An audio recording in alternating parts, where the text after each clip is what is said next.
Her 9000's Game Room. Anyone who's tried to collect or even purchase SNES games to play in the last 10 years has probably been met with the sight of certain carts again and again. It can be annoying as you see a box full of carts on some dealer's market stall and flick through them to go, oh yeah, that again. It's not an issue unique to SNES collecting. At times I've seen enough loose Sonic 2 carts in one place that you could build a small pyramid with them. But one game like this on the Super NES is Super Tennis. Now, I'm not going to pretend to know how many cartridges of this were manufactured, nor am I going to rush and look it up so I can dazzle you with numbers, but if I was to hazard a guess, I'd say a lot. Just about every friend I had who had a SNES growing up had this game. It probably helped that it was the first of its kind on the system. Tennis as a sport is one of those things I don't think I've ever completely understood. Sure, I went through that stage of buying a nice proper metal racket and entering a tournament, but I was knocked out in round 1 by a local lad who was a tennis genius. I didn't score a single point. He battered me so bad I've never picked up a racket again, unless it was at school and I was being made to do it, but then I'd do it with a heavy sigh and treat the whole exercise as if I was being led to the electric chair. I've occasionally managed to watch a little bit on the telly, but the whole dressed in white pims and sandwiches thing just kind of does my head in.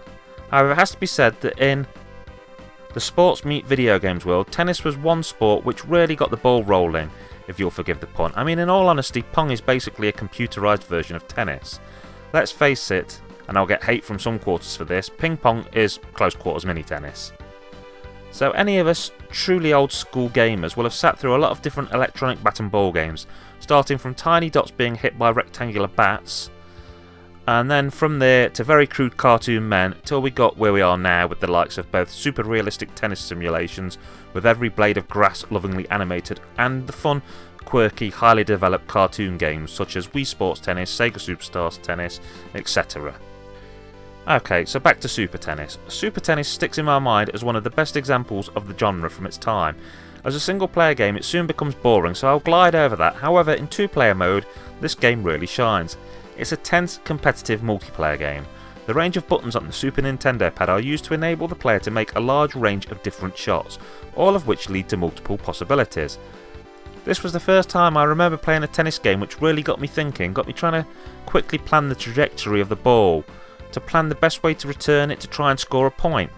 Sometimes I would even think several moves ahead, trying to lure my opponent to one side of the screen or the other, hoping to quickly return the ball to the other side, so quickly that he couldn't hope to get to it. With a computer this is only fun for a short length of time, as you'll work out what it can and can't deal with, but with real life opponents this is where the game really comes into its own. With 2 skilled players competing it can become as beautiful as any game of Street Fighter 2.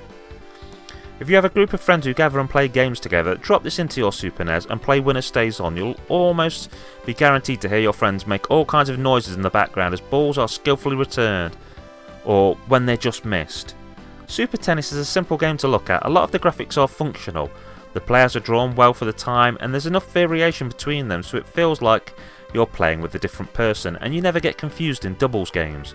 And the courts are all different colours, you can easily differentiate between playing on different court types. The spectators, while not being important to the actual gameplay, are super basic.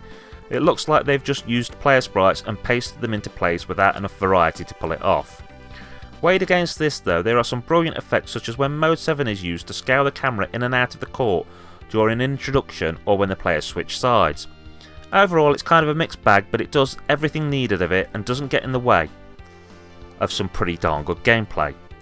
The sound effects are beautiful, the sound of the ball hitting the racket in the court are basic but they're spot on and really add to the atmosphere. Different types of strokes sound different, if the ball's slashed it sounds one way, if it's smashed it sounds another. The music is light and bubbly but well used, it's only really there when it feels it needs to be and it doesn't drown out the game itself.